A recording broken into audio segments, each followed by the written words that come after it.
ప్రముఖ సినీ నటి శ్రీమతి సంగీత గారి ప్రారంభించారు. IVF చికిత్సలో 25% భారీ discount, free doctor consultation, free ultrasound scan. 49 అంటే సంతానం, 49 అంటే సంతోషం.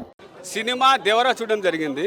ఓవరాల్గా సినిమా అయితే బాగానే ఉందండి. బట్ ఎందుకు మరి సోషల్ మీడియాలో నెగిటివ్గా స్ప్రెడ్ చేస్తున్నారో అర్థం కాలేదు. Why they are spreading like this and what is the story line of Devara? Story line ఏంది అని అంటే మరి మారణాయుధాలని విద్రోహక శక్తులకు ఇవ్వాలా లేకుంటే ఎట్లా అనేటువంటి ఆ బేస్ పైన నడిచినటువంటి స్టోరీ దేవరా. ఇందులో సహకరించినటువంటి వ్యక్తి మరి దేవరని వర చంపాడా, వరం దేవరని చంపాడా అనేటువంటిది మీరు సినిమాలో చూడొచ్చు. కథకి ప్లస్ పాయింట్ ఏంది అని అంటే చెప్తున్నా. కథకి ప్లస్ పాయింట్ ఏంటంటే మన ఎన్టీఆర్ గారి యాక్షన్ పక్కన పెట్టేసుకుంటే సైఫ్ అలీ ఖాన్ గారి యాక్షన్ కూడా బాగానే ఉంది అండ్ మురళీ శర్మ గారి యాక్షన్ కూడా బాగానే ఉంది. ఇందులో హీరోయిన్ కూడా తక్కువ చూపించారు అని అంటున్నాను. హీరోయిన్ తక్కువ చూపించారు అనుకున్నా, బట్ ఆ క్యారెక్టర్ మొత్తం ఒకటే నడిపించేది హీరో కాబట్టి. సినిమా ల్యాగ్ ఏం లేదన్న.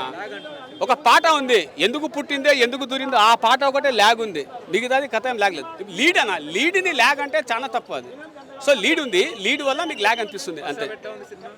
ఫస్ట్ హాఫ్లో ఎన్టీఆర్ గారి యొక్క మాడ్యులేషన్ ఏదైతే ఉంటుందో ఒకటే పర్సన్ రెండు బేస్ వాయిస్తో మాట్లాడడం అది అద్భుతం, అది గూస్ బంప్స్.